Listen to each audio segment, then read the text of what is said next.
I always thought Clara was the kind of woman who could light up a room without even trying. Her laughter was like a melody. Her eyes a deep hazel that seemed to hold secrets I'd never unlock. We'd been married for 12 years, and I'd built my entire world around her. Our little house on the edge of town, the garden she loved tending, the quiet evenings where we'd sit with a bottle of wine and talk about nothing important.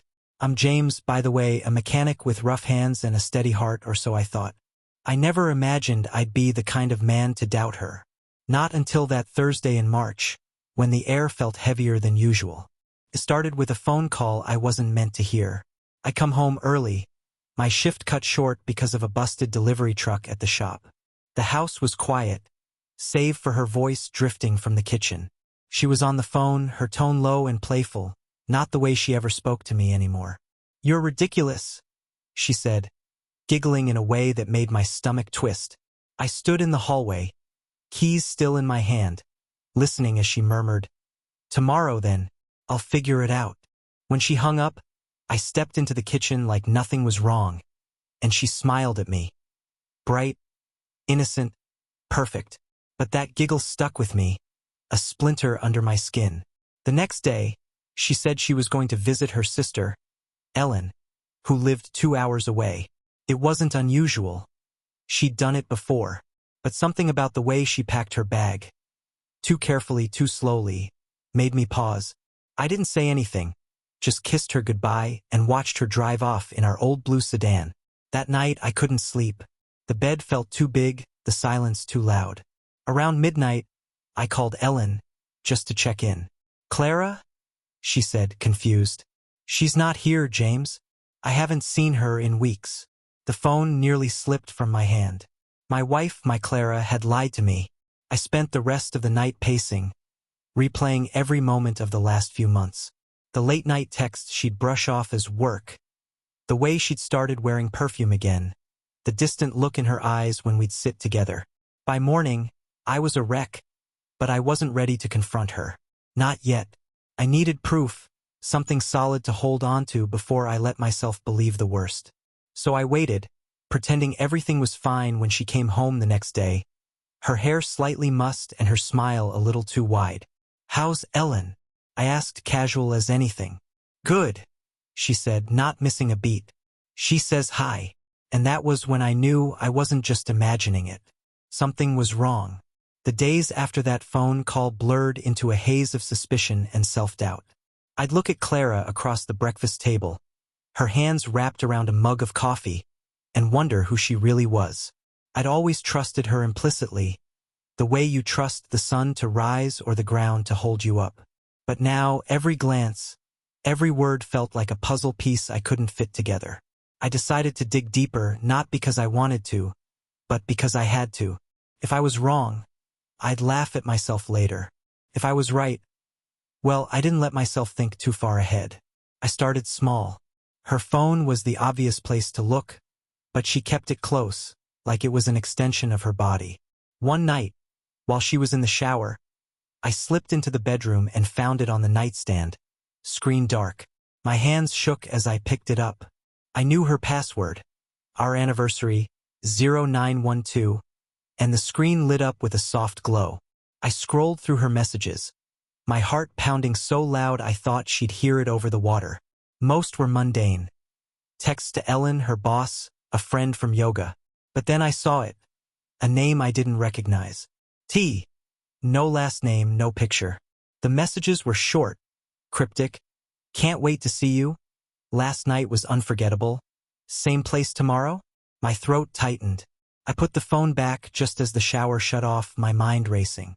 The next day, I followed her. It felt absurd, tailing my own wife like some cheap detective. But I borrowed a buddy's truck and kept my distance. She left the house around noon, dressed in a skirt I hadn't seen her wear in years, her hair loose and flowing. She drove to a cafe downtown, one we'd never been to together, and parked. I watched from across the street as she stepped out, smoothing her skirt, looking around like she was nervous. Then he showed up, tall, broad-shouldered, with dark hair and a grin that made my fists clench. They hugged, too long, too close, and went inside. I sat there for an hour, staring at the window, imagining what was happening beyond the glass. When she came home that night, she was all smiles, chattering about a work errand she'd run. I nodded, played along, but inside I was boiling. I didn't know who T was yet, but I was going to find out. I started watching her more closely, noting every time she slipped away, every excuse she made. It wasn't just the cafe. There were late nights at the office, weekend trips to see Ellen. Moments where she'd disappear into the bathroom with her phone and come out flushed. Each lie built a wall between us, and I was on the wrong side of it, staring at a stranger wearing my wife's face. His name was Thomas. I found out a week later, piecing it together from scraps. A receipt in her purse for a hotel I didn't recognize. A quick glimpse of an email on her laptop when she left it open. Thomas Delaney, a real estate agent with a flashy website and a smile that screamed confidence. I looked him up online, spent hours scrolling through his life. A sleek condo downtown, a boat he bragged about on social media, a string of glowing reviews from clients. He was everything I wasn't. Polished, wealthy, the kind of guy who probably never had grease under his nails. And Clara, my Clara, was tangled up with him. I didn't confront her yet. Couldn't. The anger was there, simmering, but it was mixed with something else. Grief, maybe, or disbelief. I kept watching, gathering evidence like a man possessed. One night, I followed her again, this time to a hotel on the outskirts of town. She didn't see me, didn't notice the truck parked across the lot as she walked in, her steps quick and purposeful. Thomas was waiting at the entrance, his arm sliding around her waist like it belonged there. They disappeared inside, and I sat there, gripping the steering wheel until my knuckles turned white, imagining every moment of what was happening behind those walls. The next morning, she came home with a story about a girls' night at Ellen's. I didn't call her out. Instead, I nodded, smiled, asked how it went. She talked for 10 minutes, weaving a tale so detailed I almost believed it myself. That was the worst part. How good she'd gotten at lying, how easily the words rolled off her tongue. I started planning then, not revenge exactly, but something to steady me. I needed to know more, needed to see how deep this went. So I dug into Thomas. I found his address, his routines, the places he frequented. I even drove by his condo once, saw his car in the garage. A shiny black thing that mocked my beat-up pickup. Clara didn't suspect a thing. She kept up the act, kissing me goodbye in the mornings, cooking dinner like nothing had changed. But I could see it now. The way her eyes didn't quite meet mine. The way her laugh sounded forced. I wasn't just losing her. I'd already lost her. And she didn't even know I knew. That night, lying in bed beside her, I made a decision. I wasn't going to let this end quietly. Thomas, Clara, they'd taken something from me, something I couldn't get back. And I was going to make them pay for it, in a way they'd never see coming. The hotel receipt was my breaking point. It was tucked in her purse, crumpled like an afterthought, but the date and time matched one of her Ellen trips. I held it in my hands, staring at the ink, feeling the weight of every lie she'd told me. I didn't just want answers anymore, I wanted control. I started shadowing Thomas more than Clara, learning his life like it was a map I could twist. He was predictable, cocky, the kind of man who thought he was untouchable. He'd leave his office at 6, hit a bar with colleagues, then drive to that hotel or his condo, depending on the night. I saw Clara with him twice more, each time a knife in my chest, but I kept my distance, kept my calm. I started planting seeds. Small things subtle enough to go unnoticed. I called his office once, pretending to be a client, asking questions about properties I'd never buy. I got his assistant chatting, learned he was single, no kids, a guy who lived for the thrill of the deal, and apparently the thrill of my wife. I used a burner phone to text Clara, anonymous messages like, "I know what you're doing," or, "Does James know?" She'd come home rattled, glancing at me like I might have sent them, but I'd play dumb, ask her what was wrong. "Nothing," she'd say, forcing a smile. It was cruel watching her squirm, but it felt good, too. Then I got creative. Thomas had a boat, a sleek little thing he kept docked at the marina. I drove there one night late when the place was empty. I didn't touch it. Not yet. But I watched it bob in the water, imagining what it'd be like to ruin something he loved. I started thinking bigger, darker. Revenge wasn't just about confronting them. It was about tearing down everything they'd built together, piece by piece. I bought a cheap camera, set it up in our garage, aimed it at her car. The footage showed her leaving at odd hours, coming back with that same flushed look. I had proof now, not just suspicions. Clara started to crack. She'd snap at me over nothing. Burnt toast, a misplaced sock, her guilt bleeding through the edges of her mask. I kept quiet, letting her unravel, letting her think she was still in charge. Meanwhile, I dug into Thomas's finances, his deals. A mechanic doesn't know much about real estate, but I know people and people talk. A buddy at the bar knew a guy who'd worked with Thomas. Said he wasn't above cutting corners, skimming a little off the top. It wasn't enough to nail him yet, but it was a start. I filed it away, a weapon for later. Every night, lying next to her, I'd picture the endgame. Not just her tears, but his ruin, too. By April, I was a man obsessed. The camera caught Clara leaving 3 more times, always with some flimsy excuse. Grocery runs that took hours, a friend in need.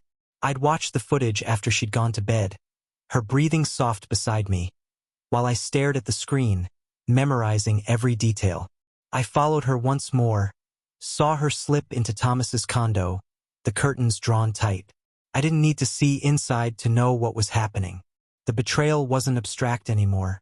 It was flesh and blood, a living thing I could reach out and crush. And I would. I started with Thomas's boat. It was a Thursday night, the marina quiet under a half moon. I'd brought a can of paint thinner, a rag, gloves, nothing traceable. I poured it over the deck, watched it seep into the wood, knowing it'd ruin the finish without leaving a clear sign of sabotage. It wasn't enough to sink him, but it was a message, a quiet one he'd feel later. I drove home, hands steady, heart pounding with something close to joy. Clara was asleep when I got back, oblivious. Her hair spilled across the pillow like a halo she didn't deserve. The next step was her. I'd found an old necklace in her drawer, one I hadn't given her, engraved with a T on the back. It was cheap, sentimental, the kind of thing Thomas would think was romantic. I didn't confront her with it. Instead, I melted it down in the garage, used my torch to turn it into a shapeless lump, then left it on the kitchen counter where she'd see it. She froze when she found it, her face going pale. "What's this?" she asked, voice trembling. "Found it in the trash." I lied, watching her squirm. "Thought it was yours." She stammered something about it being old, unimportant, but I saw the fear in her eyes. She knew I was closing in. Thomas called her that night. I heard her whisper his name from the bathroom. The door cracked just enough. "He knows something," she said, her voice tight. "I don't know how, but he does." I smiled to myself, leaning against the wall, listening. Let them panic. Let them scramble. I wasn't done yet. I'd started looking into his business deals, digging through public records, calling in favors. There was dirt there, shady loans, clients who'd felt cheated. I wasn't sure how to use it yet, but I'd find a way. For now, I let them stew, let them feel the noose tightening. Clara came to bed late, her eyes red, and I pretended to sleep, dreaming of the day I'd bring it all crashing down. Clara's unraveling became my compass. She'd jump at shadows, her hands trembling when she poured coffee, her excuses growing thinner by the day. I'd catch her staring at me, searching for cracks in my facade, but I gave her nothing, just the same steady James she'd always known. Inside, though, I was a furnace, stoking the flames with every new piece of evidence. The melted necklace had shaken her, but it was only the beginning. I wanted her to feel the weight of her choices, to taste the uncertainty I'd lived with for weeks. And Thomas, he'd get his turn soon enough. I started leaving hints, subtle traps to keep her off balance. One morning, I accidentally left my burner phone on the counter, the screen showing a single unsent message. "Tell him the truth." She found it while I was in the shower, and when I came out, she was pale, clutching a dish towel like it was a lifeline. "Whose phone is this?" she asked, her voice sharp. I shrugged, casual as anything. "Must have picked it up at the shop." People leave stuff behind all the time. She didn't buy it. I could see it in her eyes, but she didn't push. She couldn't, not without tipping her hand. I smiled to myself as I walked away, knowing I'd planted another seed of doubt. Thomas was next. His boat had been a warning shot, but I needed something bigger, something that had hit him where it hurt. I'd learned he was closing a deal on a big property downtown. $1 million listing that had paid his ego and his bank account. I dug deeper, calling in a favor from an old high school buddy who worked at the county clerk's office. There were discrepancies in the paperwork, nothing blatant, but enough to raise eyebrows if someone looked close. I didn't have the pull to tank the deal myself, but I knew someone who might. A client of Thomas's, a guy named Roger, had grumbled about him at the bar once. I tracked Roger down, bought him a beer, and let him vent. "Slimeball overpromised," he said, bitter. "Left me with a lemon of a house." I nodded, sympathetic, and slipped him a folder. Copies of the shady records, no fingerprints back to me. "Might be worth a look," I said. He took it, eyes narrowing. I left it there, trusting his anger to do the rest. Clara came home late that night, her makeup smudged, her story about a work meeting flimsier than ever. I didn't challenge her. Instead, I cooked dinner, set the table, played the doting husband while she fidgeted across from me. "You okay?" I asked, all concern. She nodded too quickly, her fork scraping the plate. I let the silence stretch, watching her squirm, knowing she was picturing Thomas, wondering what I knew. That night, I lay awake beside her, planning. The boat, the necklace, the deal, they were just the opening moves. I wanted them to feel trapped, cornered, before I brought the hammer down. The next week, Roger made his move. I saw it in the local paper. A small blurb about a real estate dispute, Thomas's name buried in the fine print. The deal was stalling, investors pulling back, whispers of fraud circling like vultures. I didn't know how far Roger had taken it, but it was enough to rattle Thomas. I drove by his condo that night, saw him pacing on the balcony, phone pressed to his ear, his usual swagger gone. Good, I thought. Let him sweat. Clara noticed it too. She was quieter, distracted, her phone buzzing more than usual. I'd catch snippets of her hushed calls. "It'll blow over. Just stay calm." She didn't know I was the storm brewing, and that was the best part. I upped the ante at home. I started rearranging things. Her favorite mug moved to a different shelf. A photo of us shifted just enough to catch her eye. She'd pause, frown, ask if I'd been tidying up. Maybe, I'd say, vague, watching her second-guess herself.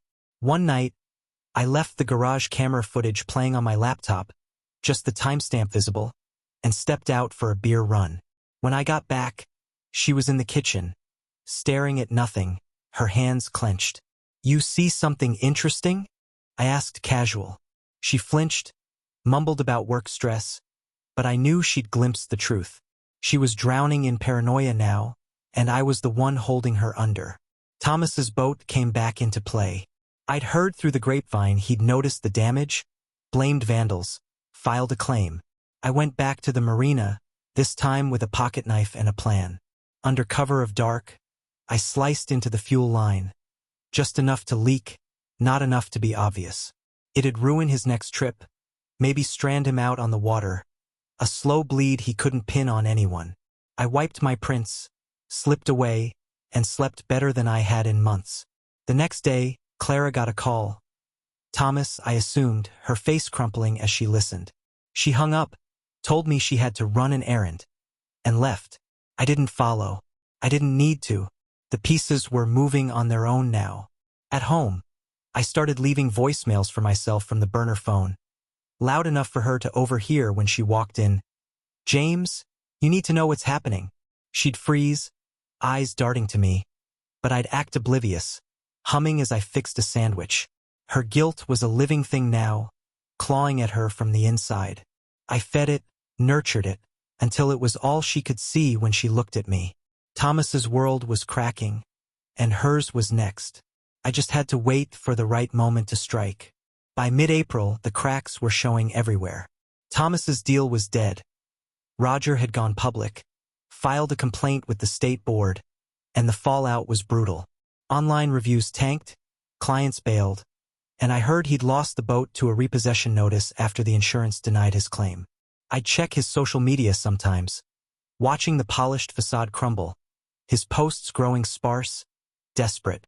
Clara felt it too. She'd come home with red-rimmed eyes, her lies shorter, less convincing. "Rough day at work," she'd say, avoiding my gaze. I'd nod, pour her wine, let her stew in the mess she'd made. I turned my attention to her friends, the ones she'd used as alibis. Ellen was the key. I called her again, this time with a different story. "Clara's been acting strange," I said, voice heavy with worry. "Says she's been with you a lot, but I'm starting to think she's in trouble. You'd tell me, right?" Ellen hesitated, then spilled it. Clara hadn't been to her place in months, not since Christmas. I thanked her, hung up, and let that sit. The next day, I mentioned Ellen casually over dinner. "She sounded worried about you when we talked." Clara choked on her water, her face a mask of panic. "You talked to her?" she asked, too sharp. "Just catching up," I said, smiling. She didn't eat much after that. I found a new toy in Thomas's condo, a security camera by his door, probably installed after the boat trouble. I hacked it, thanks to a guy at the shop who knew tech better than cars. It wasn't hard, just a default password Thomas hadn't bothered to change. I watched him come and go, saw Clara there twice, her head low, their embraces tense. I recorded it all, saved the files, built my arsenal. One night, I left a still from the footage on our dining table. A blurry shot of her at his door, no note, just the image. She found it while I was at work, called me in a panic. "Someone's watching me, James." I played dumb, promised to look into it, let her terror grow. Her sleep suffered, tossing, muttering, waking up in sweats. I'd lie still beside her, listening, planning. Thomas was spiraling, Clara was breaking, and I was the ghost pulling the strings. I wasn't done yet. I wanted them to feel every ounce of what they'd done, to see their lives unravel thread by thread. The revenge was coming, and it'd be colder, sharper than anything they could imagine. Clara stopped pretending by late April. The lies dried up, replaced by silence, a hollow space between us that grew wider every day. She'd sit on the couch, staring at her phone, waiting for Thomas to fix something he couldn't. I'd watch her from the kitchen, peeling potatoes or fixing a beer, and feel a strange calm settle over me. The footage, the boat, the deal, it was all working, but it wasn't enough. I needed something personal, something that had cut deeper than money or pride. I needed them to lose each other, too. I started with Thomas's reputation. He'd been dodging calls, hiding out, but people still talked. I spread rumors through the shop. Nothing big, just enough to travel. Heard Delaney's in deep with some married woman. I'd say to a customer, low and conspiratorial, "Guy's a mess. Losing everything over it." Word got around, twisted, grew. Soon, his name was mud, not just in business but in the bars, the marina, the places he'd once strutted. I saw him once, picking up takeout, his shoulders slumped, eyes darting like a hunted animal. Clara felt the echo. She'd get texts from friends, vague questions about rumors, and I'd watch her fumble, deflect, her world shrinking. Then I hit her where it had hurt most. She loved her garden. Roses, lavender, a little patch of herbs she'd nurtured for years. One night, while she slept, I slipped outside with a jug of salt water from the shop. I poured it over the roots, slow and deliberate, enough to kill them without it looking intentional. By morning, the leaves were wilting, the petals drooping. She noticed at breakfast, ran out in her robe, her cry sharp enough to wake the neighbors. "What happened?" she asked, tears streaking her face. I shrugged, feigned concern. "Maybe a pest," I said. She spent hours trying to save it, but it was gone, and I saw a piece of her break with it. Thomas called her that night. I heard his voice, strained, through the phone. "I can't do this anymore," he said, loud enough for me to catch. She argued, pleaded, but he hung up. She sat there, sobbing, and I brought her a tissue, played the comforter while inside I cheered. He was cutting her loose, and I'd made it happen. Pushed him to the edge with every move, every whisper. She looked at me, eyes raw, and for a moment I thought she'd confess. But she didn't. She just went to bed, defeated. I stayed up, plotting the final blow. The end came faster than I'd expected. Thomas was a shell now, his business gutted, his boat gone, his name a punchline. I'd seen him at the marina, trying to sell what was left, his hands shaking as he talked to a buyer. Clara was worse. The garden's death had hollowed her out, and Thomas's rejection carved the rest. She barely ate, barely spoke, just drifted through the house like a ghost. I watched it all, silent, waiting for the moment to finish it. I'd saved the best for last. A twist so cruel it'd linger long after I was done. I used the condo footage. I'd compiled hours of it. Clara arriving, leaving, their stolen moments caught in grainy frames. I edited it down, a tight 5-minute reel, and burned it to a disc. Then I mailed it, not to Clara, but to Thomas's parents. I'd found their address in his records. An old couple in a quiet suburb who probably thought their son hung the moon. The note was simple. You should know who he really is. I pictured their faces. Shock, shame, the kind of disappointment that cuts deeper than any court. Thomas would feel it, and Clara would too when he turned on her. She got the call 2 days later. I was in the garage, tinkering with an engine. When she stormed in, phone in hand, her voice a raw scream. His mom called me, James. She had video. Someone sent it. She was shaking, tears streaming. But I just wiped my hands on a rag, calm as ever. Video of what? I asked, innocent.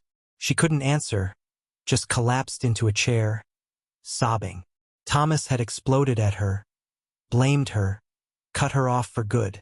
Her affair, her escape was ash now, and I'd lit the match. That night I cooked her favorite meal, roast chicken, mashed potatoes, the works. She stared at it, then at me like she was seeing me for the first time. Why are you doing this? She whispered. I smiled, gentle as anything. Doing what, hon? Just taking care of you. She didn't eat, just pushed the plate away and went to bed. I sat there, savoring the quiet, knowing I'd won. Not with fists or shouts, but with patience, with precision. They'd betrayed me, and I'd burned their world down. The taste of it was bitter, sweet, and mine. Clara's collapse was complete by May. She'd stopped leaving the house, stopped answering her phone, stopped pretending. The garden stayed dead, a brown scar in the backyard, and she'd sit by the window, staring at it like it held answers she couldn't find. I'd watch her from the doorway, coffee in hand, feeling the strange mix of triumph and emptiness that had settled in my chest. Thomas was gone from her life, his number blocked, his condo sold, his presence erased, but I wasn't done with him yet. The disc I'd sent his parents had been the killing blow, but I wanted one more twist, one more turn of the knife. I tracked him down through a guy at the shop who'd seen him at a dive bar on the edge of town. Thomas was a wreck, unshaven, hollow-eyed, nursing cheap whiskey in a place that smelled of stale beer and regret. I didn't approach him, just watched from the corner, blending in with the regulars. He was muttering to himself, something about her and ruined, his hands twitching around the glass. I left after an hour, but not before slipping the bartender a note to pass along. She's not worth it. Neither are you. No signature, just enough to rattle him, to keep him guessing. I wanted him to feel me out there, a shadow he couldn't shake. Back home, Clara was fraying at the edges. She'd started asking questions, quiet, tentative ones that danced around the truth. Did you ever suspect anything? She'd say, her voice small. I'd shrug, keep it light. Suspect what? You've just been stressed, hon. She'd flinch, her eyes darting away, and I'd let the silence hang, heavy and accusing. I didn't need her to confess anymore. I had all the proof I'd ever need, but I wanted her to feel the weight of it, to carry it like a stone in her chest. One night, she found the burner phone again. I'd left it in the couch cushions, fully charged, the message log open. She didn't confront me, just set it on the table and walked away. Her shoulders slumped. I smiled to myself, knowing she was too broken to fight. The final piece was brewing, a plan so cold it almost scared me. I'd kept every shred of evidence, the footage, the receipts, the texts, and I wasn't going to let it sit in a drawer. I wanted it public, permanent, a mark they'd never outrun. But I'd wait, let them think it was over, let them breathe just long enough to feel the drop when it came. For now, I kept up the act.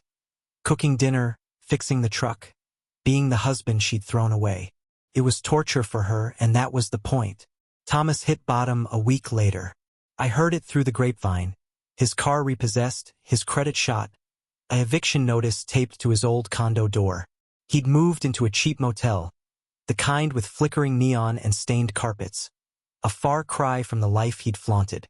I drove by once, saw him sitting on the curb, head in his hands, a cigarette burning down to the filter. I didn't feel sorry for him. He'd taken something from me, and I'd taken everything from him. But it wasn't enough yet. I wanted him to see it, to know it was me, even if I never said the words. Clara was a ghost in her own skin. She'd stopped crying, stopped talking, just shuffled through the house like a shadow. I'd catch her staring at the lump of melted necklace on the counter. I'd never moved it, a silent reminder of what she'd lost. One morning, she tried to leave, packed a bag and headed for the door. I didn't stop her, just leaned against the wall and asked, "Where you going, Han?" She froze, bag slipping from her shoulder, and turned back. "Nowhere," she whispered, and that was that. She stayed not because she wanted to, but because she had nowhere else to go. I'd made sure of it. I started the final phase then. I took the footage, the emails, the receipts, everything, and turned it into a story. Not for the cops or a lawyer, but for the world. I set up an anonymous blog, simple and untraceable, and uploaded it all. Timestamps, screenshots, a timeline of their affair laid bare. I didn't name them outright, just the realtor and the wife. But anyone who knew them would connect the dots. I titled it Trust and Triumph, a little jab at their arrogance, and hit publish. Then I waited, knowing it had spread like wildfire through our small town. Took 2 days. A buddy at the shop mentioned it first, laughing about some juicy gossip online. "Sounds like that Delaney guy," he said, oblivious to my role. I nodded, kept my face neutral, but inside I was electric. Clara heard it next. Her friend Lisa called, voice tight, asking if she'd seen that sight. Clara hung up, went pale, and locked herself in the bathroom for hours. When she came out, her eyes were dead, her hands shaking. "What's wrong?" I asked, all innocence. She didn't answer, just sat on the couch, staring at nothing. The trap was sprung, and she was caught. The blog blew up faster than I'd dreamed. By the end of the week, it was everywhere. Shared on local forums, whispered about at the grocery store, even picked up by a regional news site as a cautionary tale. Thomas's name surfaced first, tied to his crumbling career, and Clara's followed, dragged out by people who'd known us for years. I kept my own name out of it, just the wrong shadow in the background, but the town filled in the blanks. "Poor James," they'd say, shaking their heads. "Didn't deserve that." I'd nod, play the part, let their pity fuel the fire. Clara broke the day it hit the news. She'd been scrolling her phone, her face a mask, when she dropped it and ran to the bedroom. I followed, slow and deliberate, found her curled on the floor, sobbing into her knees. "They know," she kept saying over and over. "Everyone knows." I crouched beside her, gentle as ever. "Knows what, Han?" She looked up, eyes wild, and for a moment I thought she'd spill it all. But she didn't, just shook her head and buried her face again. I left her there, let her drown in it. The shame was hers now, public and permanent. Thomas tried to fight back. I saw him at the bar again, louder this time, ranting to anyone who'd listen. "It's lies," he slurred, slamming his glass. "Someone's out to get me. No one bought it, the evidence was too clear, too damning." I slipped the bartender another note. "You brought this on yourself." Thomas got it, read it, and went quiet, his bravado crumbling. I left before he could look around, but I knew he felt me. He'd always feel me now, a ghost in every corner of his ruined life. At home, I kept the pressure on. I'd hum while I cooked, leave the blog open on my laptop, act like nothing had changed. Clara couldn't escape it. Every ring of her phone, Every glance out the window was a reminder. Her friends stopped calling. Her sister sent a curt text. "You should have told me." She was alone, isolated, and I was the only one left standing beside her. Not out of love, but out of victory. The revenge was almost complete, but I had one last card to play. I let the dust settle for a week. Let Clara and Thomas think the worst was over. She'd started packing again, slow and aimless, like she didn't know where to go. I didn't stop her, just watched, sipping my coffee, letting her feel the futility of it. Thomas had vanished from the bar, holed up in that motel, probably licking his wounds. The blog was still alive, comments piling up, people picking over their lives like vultures. I read them sometimes, late at night, marveling at how far it had spread. But I wasn't satisfied yet. The final blow had to be personal, a wound they'd carry forever. I went back to the evidence, the raw footage from Thomas's condo camera. There was one clip I'd held back, a moment where they'd stood on his balcony, her laughing, him pulling her close, oblivious to the lens. It was intimate, unguarded, the kind of memory they'd clung to when everything else fell apart. I printed it, blew it up to poster size, and drove to the motel. It was late, the lot empty, his room light flickering through the blinds. I taped the photo to his door, no note, just the image staring back at him. Then I rang the bell and slipped away, watching from the shadows as he opened it, froze, ripped it down with shaking hands. He'd know it was me or suspect it, and that was enough. For Clara, I chose something quieter but sharper. I took her wedding ring. She'd stopped wearing it weeks ago, left it in a drawer, and had it engraved with a single word, trust. I slipped it into her purse, waited for her to find it. She did, the next morning, pulling it out with a gasp, her face crumpling as she read it. "Where'd this come from?" she asked, voice breaking. I shrugged, calm as ever. "Must have been there a while." She dropped it like it burned, fled to the bedroom, and didn't come out for hours. It was petty, maybe, but it was perfect. Her own vows turned against her, a reminder she couldn't escape. That night, I sat on the porch, the house silent behind me. Clara was still inside, Thomas was miles away, and I was here, the architect of it all. The town buzzed with their story, but I was untouched, the quiet mechanic who'd endured. They'd never know my hand in it, not for sure, and that was the beauty of it. I'd torn them down, piece by piece, and left them with nothing. Not even each other. The revenge was mine, and it was done. The end wasn't loud or dramatic. It was a slow fade, a quiet unraveling that suited me better than any confrontation. Clara left a week later. No fanfare, just a note on the table. "I'm sorry. I can't stay." She took her clothes, her books, left the ring behind. I didn't chase her, didn't call. I heard she'd moved to a cousin's place 3 towns over, a shadow of the woman I'd married. The blog had followed her. People recognized her, whispered, and she'd shrunk under it. I sold the house soon after, the garden still dead, the memories too thick to live with. I didn't need it anymore. Thomas crawled out of the motel eventually, took a job selling used cars an hour away. I saw him once, months later, at a gas station, thinner, grayer, his eyes darting like he expected me around every corner. He didn't see me, didn't need to. The photo on his door, the notes, the rumors, they'd done their work. He was a man haunted, not by ghosts but by choices, and I'd made sure he'd never forget. His parents had cut him off. The town had turned its back, and Clara was a name he couldn't say without wincing. I'd stripped him bare, and he'd stay that way. I moved too, a small apartment near the shop, a fresh start with clean walls and no echoes.